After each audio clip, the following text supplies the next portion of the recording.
नमस्ते। स्वागत है आपका एक बार फिर से हमारे YouTube चैनल पर। तो कैसे हैं आप सब?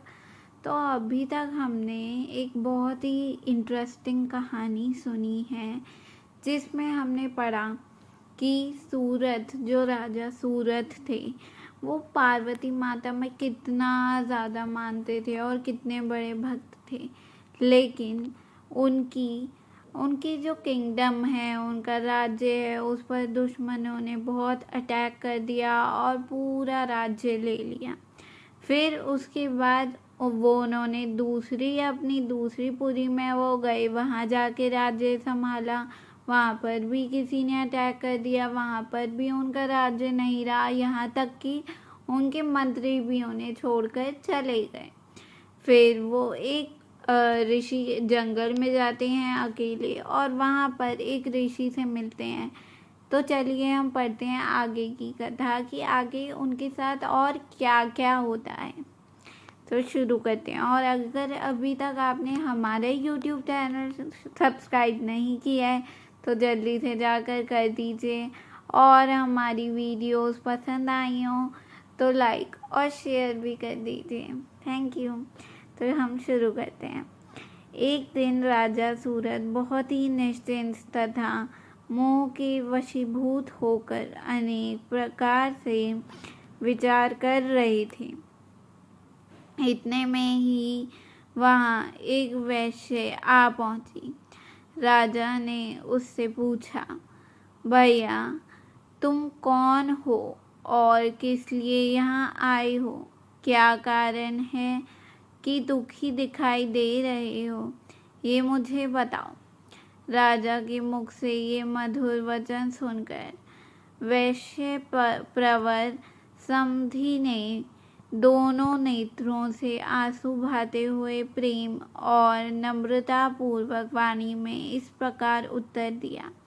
वैश्य बोला, राजन, मैं वैश्य हूँ, मेरा नाम समाधि है।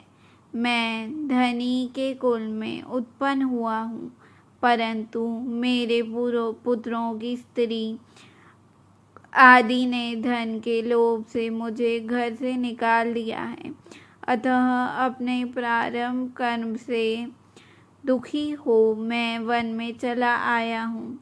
करुणा सागर प्रभु, यहाँ आकर मैं पुत्रों, पौत्रों, पत्नी, भाई, भतीजे तथा अन्य सुहृदों को कुशल समाचार नहीं जान पाता।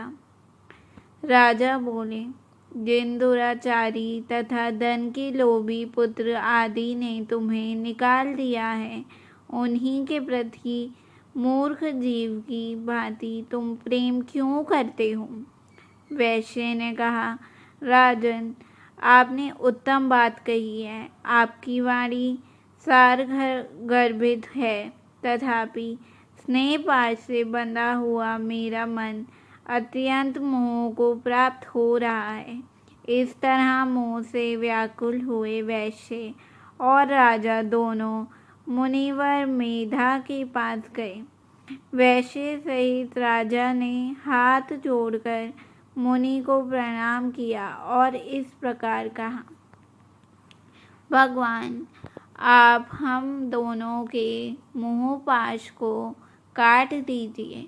मुझे राज्य लक्षण भी छोड़ दिया और मैंने गहन वन की शरण ली, तथापि राज्य छिन जाने के कारण मुझे संतोष नहीं है। और ये वैश्य है जिसे स्त्री आदि स्वजनों ने घर से निकाल दिया है, तथापि उनकी ओर से इसकी ममता दूर नहीं हो रही है। इसका क्या कारण है, बताइए। समझदार होने पर भी हम दोनों का मन मोह से व्याकुल हो गया। ये तो बड़ी भारी मूर्खता है। तो चलिए हम यहीं पर रोकते हैं अपना अध्याय, और बाकी का अध्याय हम कल पढ़ेंगे और उसे संपूर्ण करेंगे। तो देखते हैं हम आगे इस कथा में क्या होता है। जैसे हम लोग भी मोह पाश से बंधे रहते हैं, हम भी अपनी फैमिली को या फिर अपने फ्रेंड से बहुत ज़्यादा मोह रखते हैं या प्यार रखते हैं, चाहे वो हमसे बात करते हैं नहीं करते हैं, हमें मोह होता है और इसी बात से हम परेशान भी रहते हैं कभी कभी। तो हम देखते हैं इसका सॉल्यूशन क्या मिलता है इस कहानी में हमें। तो ये सॉल्यूशन जानने के लिए बने रहिए हमारे साथ। तब तक के लिए धन्यवाद।